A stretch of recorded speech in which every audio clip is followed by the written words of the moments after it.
ពិធីបើកពិព័រណ៍ផលិតផលខ្មែរយើងរួមគ្នាផលិតយើងរួមគ្នាគ្រប់គ្រងផលិតផលជាតិខ្មែរ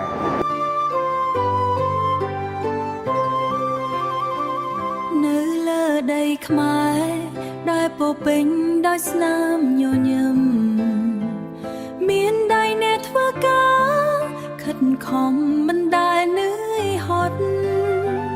ពីស្រែចំការដល់សិប្បកម្មដ៏ល្អវិចិត្រក្រុមយ៉ាងកាយពីចិត្ត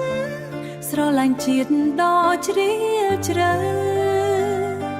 ស្នាដៃខ្មែរមិនចាញ់អ្នកណាតែត្រូវការយើងជួយគាំទ្រ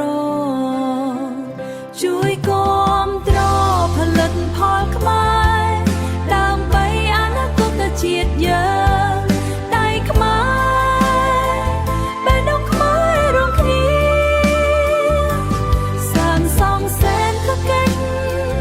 ឲ្យរឹងមាំ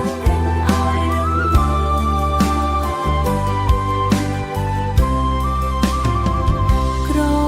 ណាត់សូត្រនិងផលចំការស្រងស្អាតមានតម្លៃលើពីអ្វីដែលភ្នែកឃើញវាជាក្តីស្រឡាញ់និងក្តីសង្ឃឹមដែលបងប្អូនយើងដាក់ចូលក្នុងវាបើយើងមិនគាំទ្រតើនរណានឹងថែរក្សា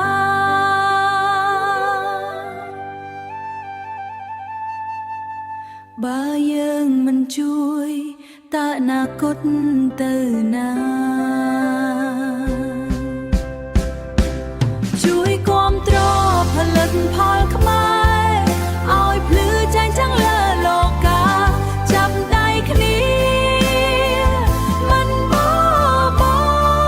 ជាតិយើងនឹងរីចម្រើ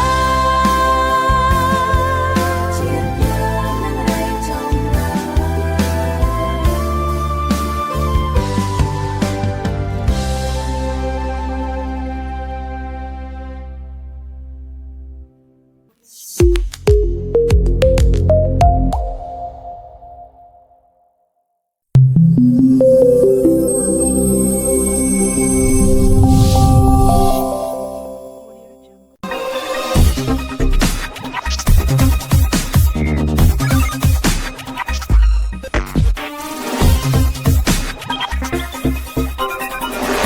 រឿងរ៉ាវរបស់លោកអ្នកគឺជាចក្ខុវិស័យរបស់យើងខ្ញុំ